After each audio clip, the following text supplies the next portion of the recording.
आदरणीय दादा, URL foundation, मान्यवर अतिथी आणि तुम्ही सगळे दादांवर प्रेम करणारी माणसं, मी नेहमी म्हणतो की आयुष्यात दादांसारखा एक माणूस, मोठा दादा आपल्या घरात असायला हवा. आणि कलाकारांच्या साठी तर दादा असायलाच हवेत, कारण कलाकारांच्या सगळे लाड पोसणारे दादा आहेत. त्यामुळे फक्त दादा नाही येते, कारण मी खरं सांगतो तुम्हाला की आज आम्ही जी वाटचाल केलेली आहे त्या वाटचालीत दादांचा खूप मोठा वाटा आहे. कारण एक काळ असा होता की आम्ही जागा शोधत होतो दादरमध्ये आणि काम करायचं होतं पण जागा नव्हती. पण दादानी 3-4 वर्ष आम्हाला जवळपास एकही पैसा न घेता ही जागा घे आणि ते तुला काय करायचं आहे ते कर असे सांगणारे दादा आहेत. त्यामुळे दादा तुम्हाला दीर्घायुष्य लाभो अशी देवाचरणी प्रार्थना करतो. आज खूप छान वाटतं, कारण पद्मश्री नंतरचा पहिलाच सत्कार आज झाला आहे आणि खूप आनंद झालेला आहे. कारण काय होतं की एका वेगळ्या विषयावर पद्मश्री मिळणं. 1973 साली शाळेमध्ये असताना फळ्यावर लिहिणं सुरू केलं. शिरोडकर हायस्कूलमध्ये 8वी 9वी 10वी गेली, 10वीला नापास झालो. त्याच्या आधी बॅक बेंचर होतो. पण शिक्षकांनी हुशार मुलांवर नेहमीच कृपा केलेली असते, पण मागच्या मुलांवर कृपा करणारे शिक्षक पहिल्यांदा शिरोडकर शाळेत बघितले होते. आणि त्यांनी सांगितलं की अभ्यास वगैरे ठीक आहे म्हणाले, पण आयुष्यात काहीतरी करायचं असेल तरी काम करशील का? बोलू काय? तर उद्यापासून फळ्यावर लिहायला लागेल. आणि फळ्यावर लिहायला लागलो. 8वी 9वी 10वी 3 वर्ष केलं. तिथून मग JJमध्ये गेलो. रघुरू जोशींसारखा महागुरू मिळाले आणि तिथून मग पुढे 10वीला नापास झालो होतो, पण 82 साली पासआउट झालो तेव्हा महाराष्ट्रात पहिला होतो. हे सगळं छान अक्षर करता करता करता असं वाटलंच नव्हतं की आपण काहीतरी वेगळं विश्व निर्माण करू.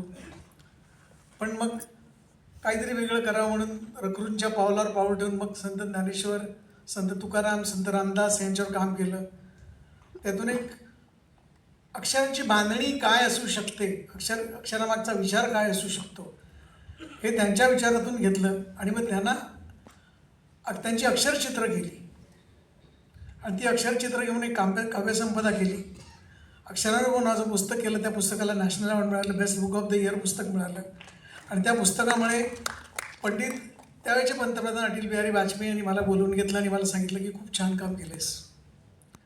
तेव्हा लक्षात आलं की आपण जे काही विचार करतो तो केवळ लिहिणं नाही आहे, तर त्यातून विचार मांडणं आहे, त्यातून आकार मांडणं आहे, त्यातून चित्र मांडणं आहे आणि चित्राची निर्मिती करणं आहे. आणि हे सगळं करत करत हळूहळू मग देशात परदेशात खूप ठिकाणी प्रवास केला. जर्मनीसारख्या ठिकाणी जवळपास अभ्यासाला भारतीय सुलेखन कला येऊ लागली. पॅरिसमध्ये 170 मीटर लांबी भिंतीवर ज्ञानेश्वर, तुकाराम, रामदास, बहिणाबाई सगळे जे मराठीतले लेखक होते ते सगळे लिहिले. आल्यावर फक्त वाईट एवढं वाटलं, मला सगळ्यांनी विचारलं की हे सगळं तिकडे काय केलंयस? तर बोललो तिकडे वाचतात, आपल्याकडे वाचत नाही.